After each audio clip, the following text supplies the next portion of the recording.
Linda, you good? We'll stand for the singing of O Canada.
Any declarations of conflict of interest?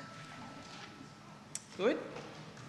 And approval of agenda, any additions or deletions? And I see 11.1, a tender, leases for 2 full-size pickup trucks. That's addition number 1. Any further additions? Good, so I am looking for a motion to approve the agenda with this one addition. Okay, moved by Councillor Barry. Second. Second by Deputy Mayor. Any discussion? Question's been called. All those in favor? Aye. Contrary? Motion carried. Approval of a minutes, one set, Town Council, September 21st, 2017. Second. Councillor Cleveland, Deputy Mayor. Any discussion? Question's been called. All those in favor? Aye. Contrary? Motion carried. Presentation. This is an honor. It really is. So this evening, we have the privilege and honor to award the Sovereign's Medal for Volunteers, and it is awarded through the Governor General of Canada.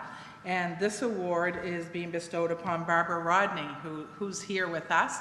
So Barbara, would you, I don't want you to be shy. I'm going to read some things, and then we'll invite you up and present you with the medal. So I first just want to read what the symbolism of the medal is, as in the colors and the way that it's designed. I'll put it there, but so the Sovereign Medal for Volunteers, the insignia. The obverse depicts a crowned image of the sovereign in whose name the medal is bestowed. The reverse indicates the ideas of caring and generosity represented by the 2 hearts. The sunburst pattern of the rim symbolizes the time that volunteers are giving and their actions. Inspired by the Scottish Lukenbooth brooches traded in North America in the 17th century, this design is a modern version of a traditional emblem with roots in Canadian history. The ribbon uses the vice-regal colors of blue and gold, which are taken from the pin of the Governor General's Caring Canadian Award, which the Sovereign's Medal for Volunteers has replaced. The 5 gold stripes evoke the fingers of a hand, present in the Governor General's Caring Canadian Award emblem. The deep red color is associated with royalty. The original concept of Claire Boudreau, Chief Herald of Canada, and Darcy DeMarsico, assisted by the Heralds of the Canadian Heraldic Authority. So this is quite an honor. So, Mrs. Rodney, if you would make your way up here.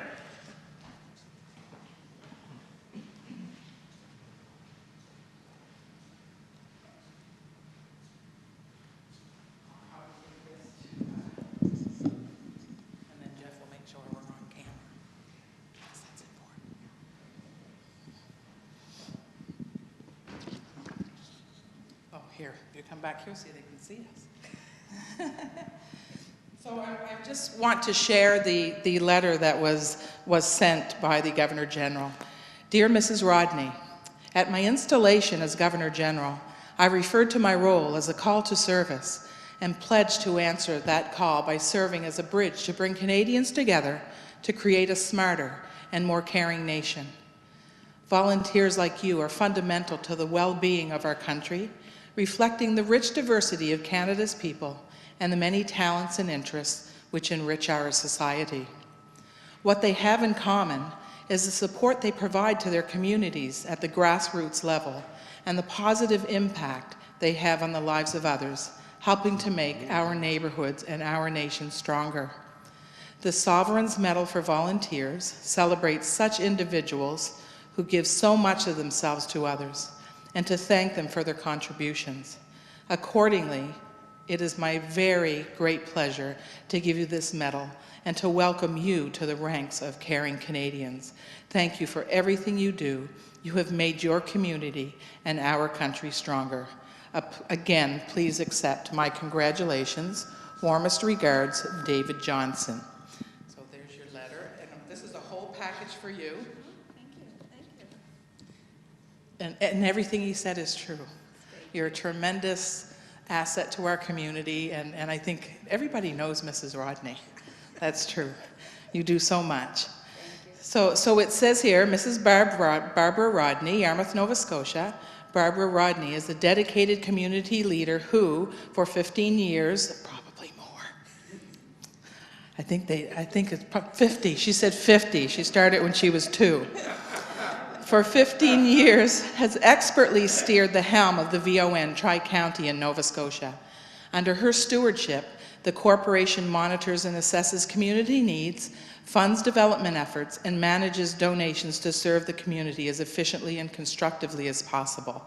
So that is the Sovereign Medal for Volunteers comes to you for your work with the VON. And then we have the Sovereign's Medal for Volunteers in recognition of your significant volunteer contributions. And we can see that sure, you can put that in a frame. I suppose I should have done that for you. But you can put it in a frame of your choosing. So this is for you. You can keep all these as keepsakes. And you know what? I don't know if I'm supposed to pin it on you, so I won't. So yeah, so congratulations, and from town council and our staff and actually and the entire greater community. Thank you for everything you do for the last 50 years. Thank you for starting very early in life.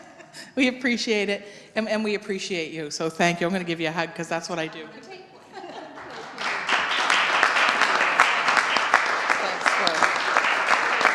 It's quite an honor.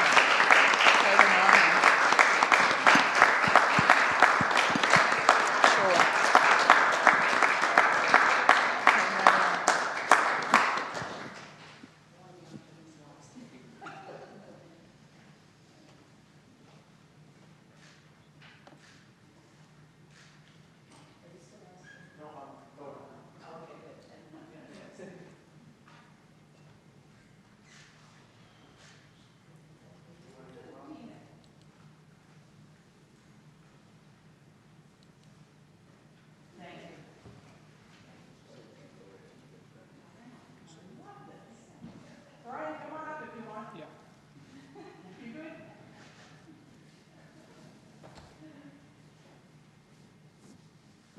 We have a proud husband, yes, and family. Welcome, family.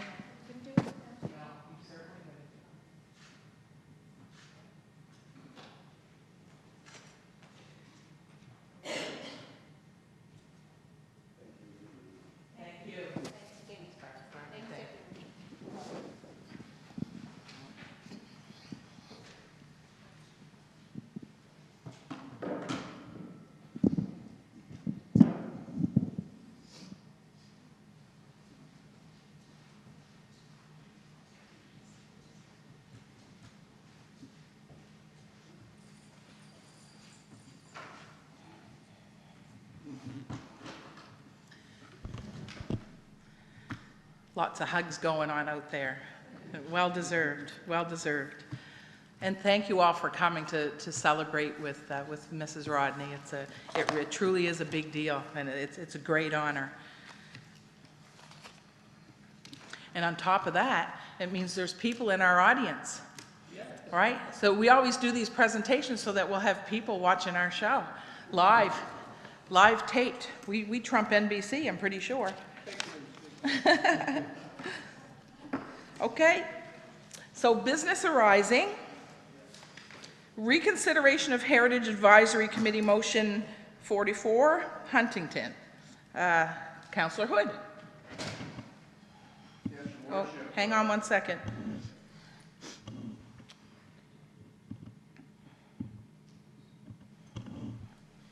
Your Worship, made this motion at the previous meeting, and it's now time to deal with it.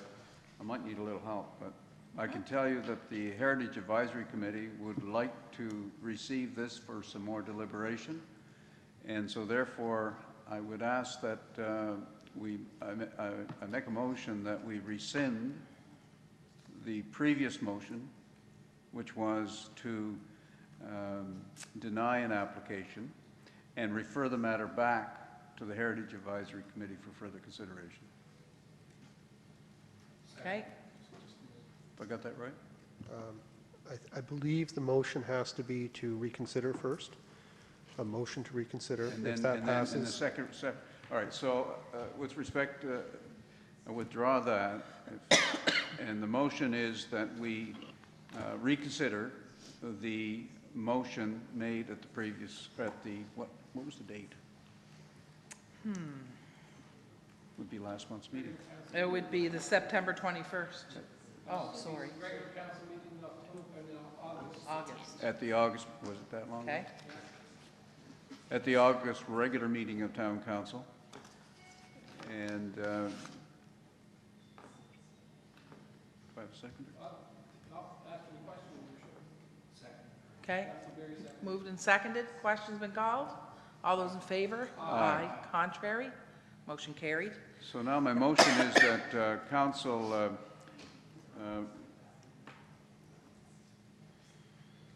request the Heritage Advisory Committee to take the matter under further advisement and report back to council. Moved and seconded, any discussion? Questions been called, all those in favor? I'll speak to it. Yeah, go We've had a Heritage Committee meeting in the interim and active discussion on the issue at hand. And I think when the committee gets it again, it'll have some additional information that'll help them make a decision that will be more helpful to council than the previous. Thank you. Good, thank you. So the question was called, all those in favor? Aye. Contrary? Motion carried. And proclamations and announcements policy. CAO, I think.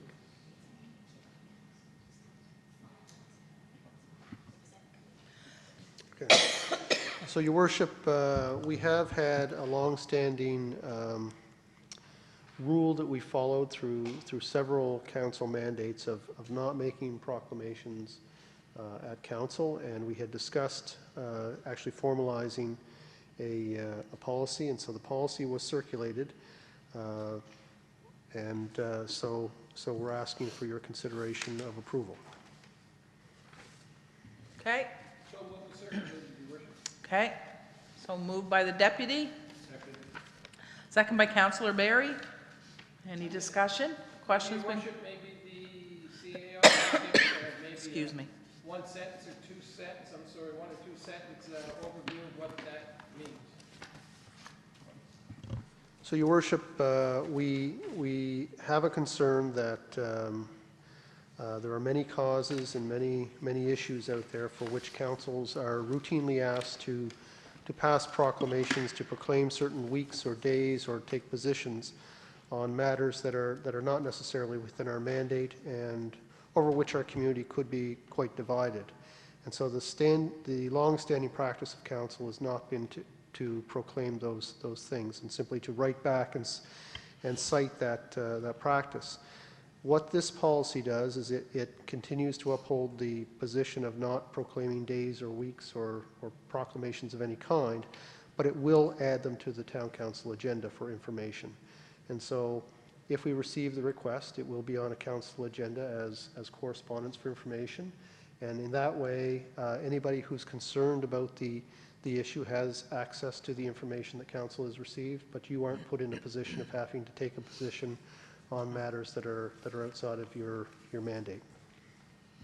Question, Your Worship. Good. Questions been, yeah, no, go ahead. So item 4, relevance to the town of Yarmouth. The town of Yarmouth reserves the right to decline to include a request for a proclamation or announcement to an agenda if the request does not originate from an individual or organization with an address in the town. It's the mayor's function to approve agenda items, is my understanding. Ultimately, it's the mayor's. Ultimately, it is council's agenda, and the mayor has the She sets the agenda, ability. council The approves it. ability, right, right. So it won't just be handled by a bureaucrat. It comes to us. That's what you want, sir. Right, yeah, that's what you want. Just like Trump pumping it down the road, right? Send it over to Congress. Question. Question's been called. All those in favor? Aye. Contrary? Motion carried. Okay, reports, council advisory, deputy mayor, committee of the whole. Go ahead. Thank you, Your Worship. Make a motion that correspondence be sent to MLA Zach Churchill and MP Colin Fraser in support of a Doppler radar system. Moved and seconded. Discussion? Question. Question's been called. All those in favor? Aye. Contrary? Motion carried. Your Worship, I'll make a motion that staff be directed to begin the process of procuring a new transit bus to be rotated with the existing bus. Moved and seconded. Any discussion on that one? Question's been called. All those in favor? Aye. Aye. Contrary? Motion carried.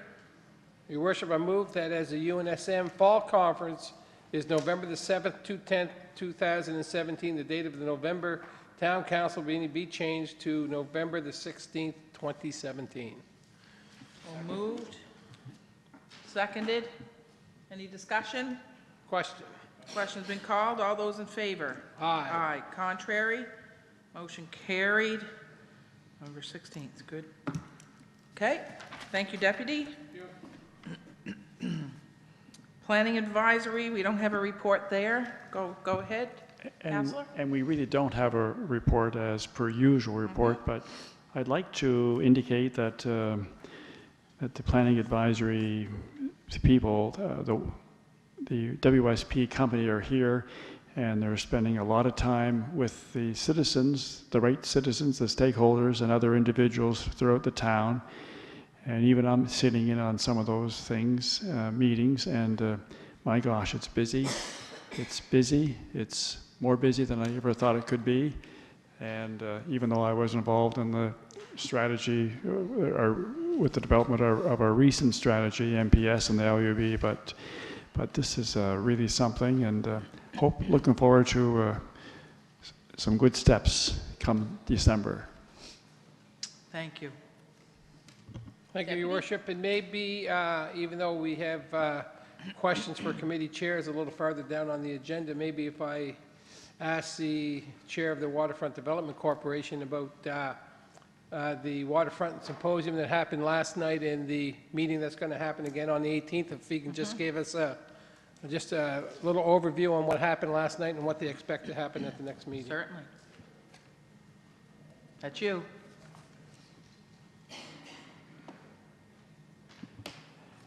So we met last evening, and probably around 40 or 45 people, and as in the past, we had a number of tables, say 5 or 6 tables. Each of us were given questions, and a table person would record the information which has been given to the WSP group, and then we would another table person would represent that table, and so 3 hours of evening and wonderful discussion. Gave them lots of information and ideas, and right now I think I might feel a little bit muddled, but I hope that they can sort it all out and come up with short-term goals and long-term goals. And so you as a council are going to probably see or by Skype or in person the group sometime in late November, so that you'll see it and be able to make comments. But certainly, councilors were there last night, and hopefully councilors will come and come next Wednesday. We had 2 councilors from the municipality of Yarmouth there, and they were contributing. I think Phil. Thank you, Your Worship. Good, thank you. So is it open for the public next Wednesday as well? Okay. Okay, reports for information. We have Western Counties Regional Library and questions for committee chairs. Anyone have?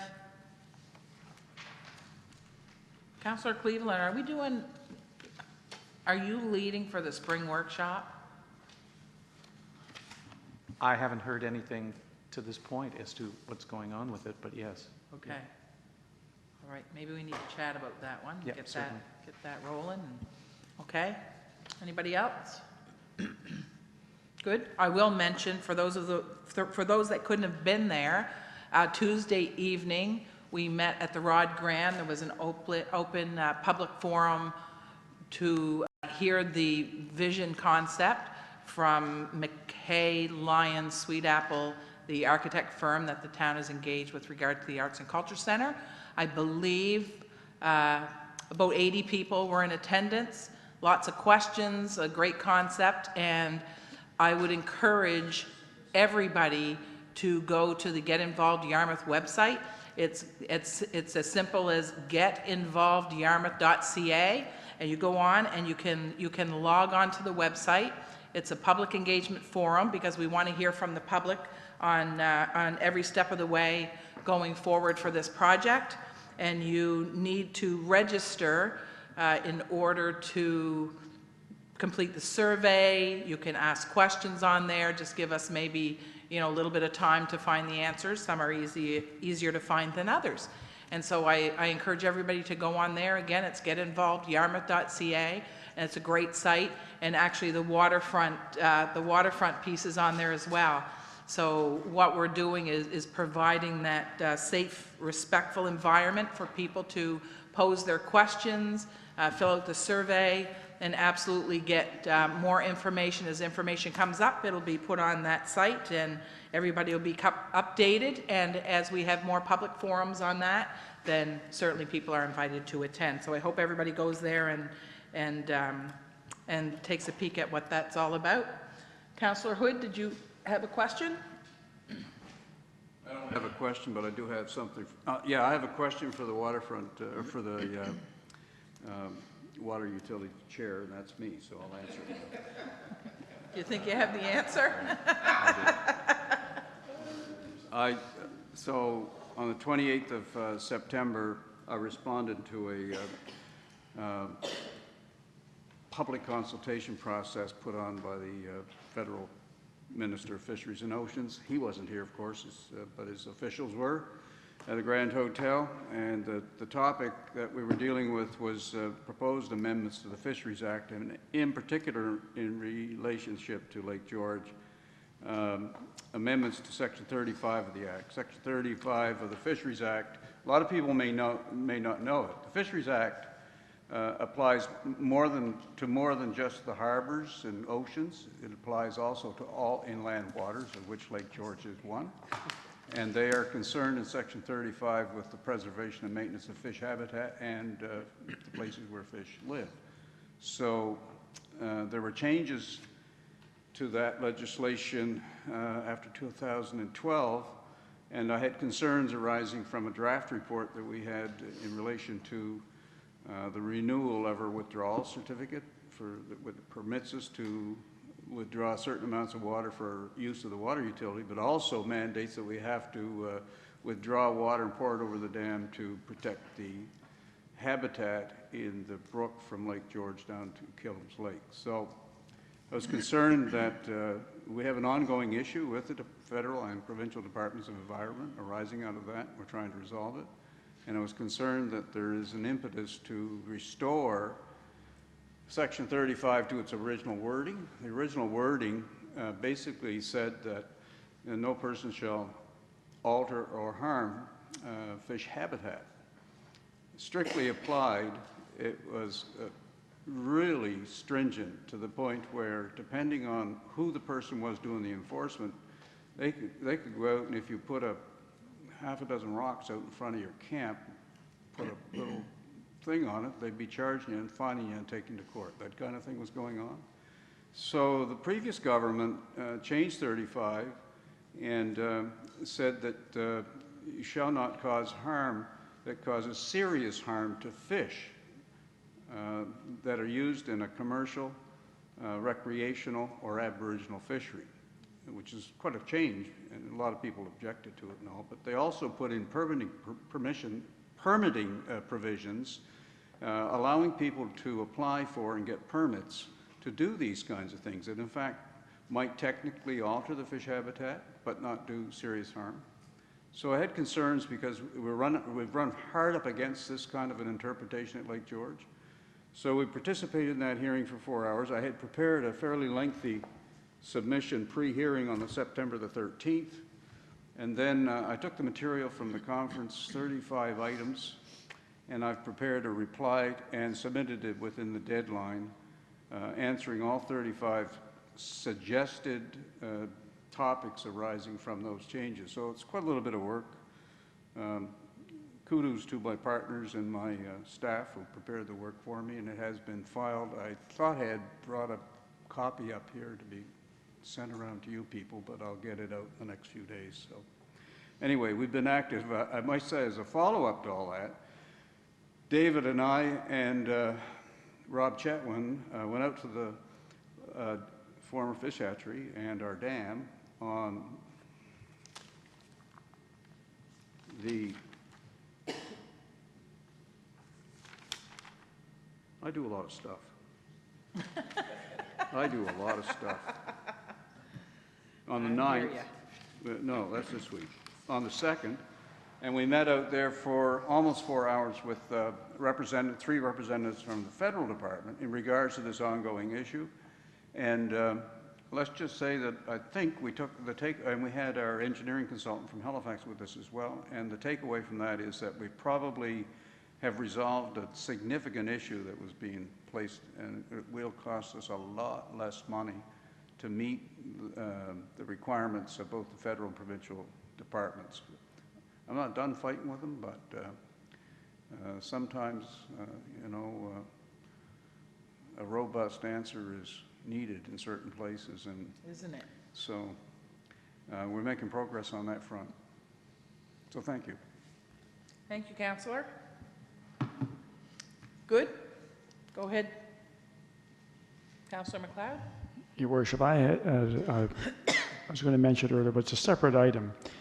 I just want the council, my fellow councillors, and the community to know that there's I'm on a committee for cannabis legislation, looking forward to July the 1st.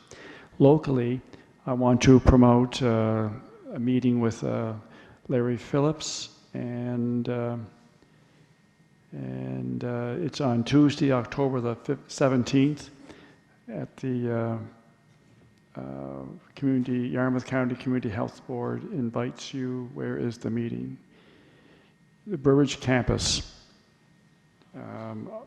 So if anyone has any thoughts or information, they can forward them to me directly, or please meet with Larry Phillips and his committee at the Burbridge Vocational School on Tuesday, October the 17th at 1:30 through until 3:30. And that's regarding Cannabis legislation. Yeah. Thank you. Huge. I didn't realize how much reading there is, and I've been saving articles and forwarding articles, and Yeah. wow, There's a lot of stuff. it's a lot of stuff. Just so folks know, I sit on the Union of Nova Scotia Municipalities Executive, and every so often we have calls for people to sit on different committees, and Councillor MacLeod was chosen to sit on the cannabis legislation one. First time Almost. So thank you for stepping up, it's important to us. I did want to mention, all this stuff's not on the agenda, but Remembrance Day, Counselor Dennis, are you looking after the cenotaph?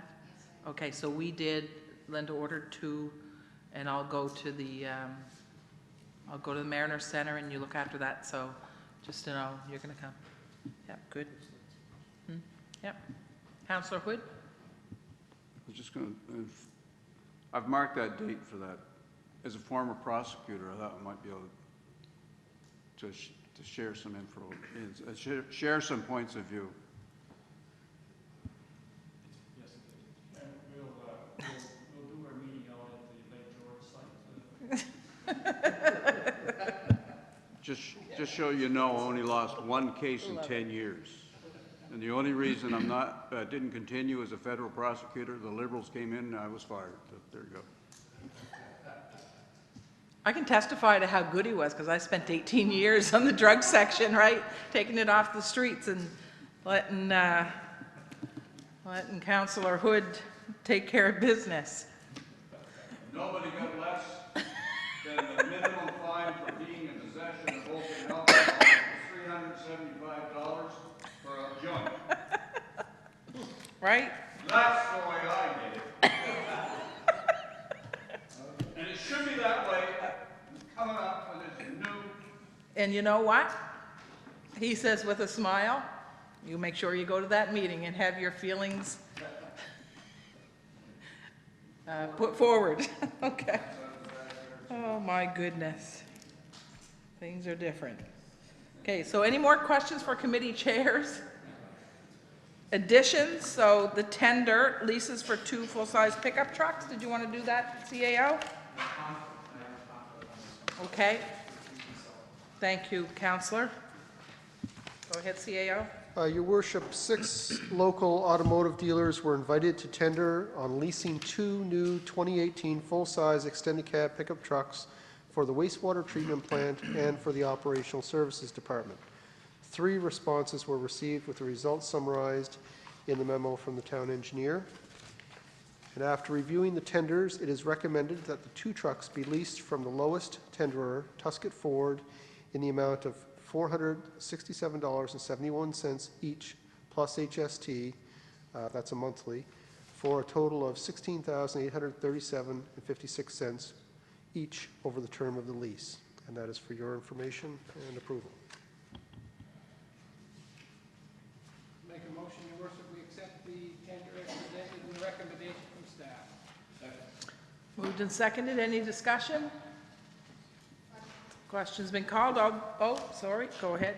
And just for information, those are replacing 2 vehicles that were on lease when the leases came up. So we're just rotating them through, not adding to the fleet. Good. Thank you. Okay. All those in favor? Aye. Contrary? Motion carried. Approval of invoices, please. So moved. Second by Councillor Barry. All those in favor? Aye. Contrary? Motion carried. And we already made note of the next meeting, which is November 16th, because we're away at conferences, the entire council. And we have, I need a motion to go in camera. Okay? Good.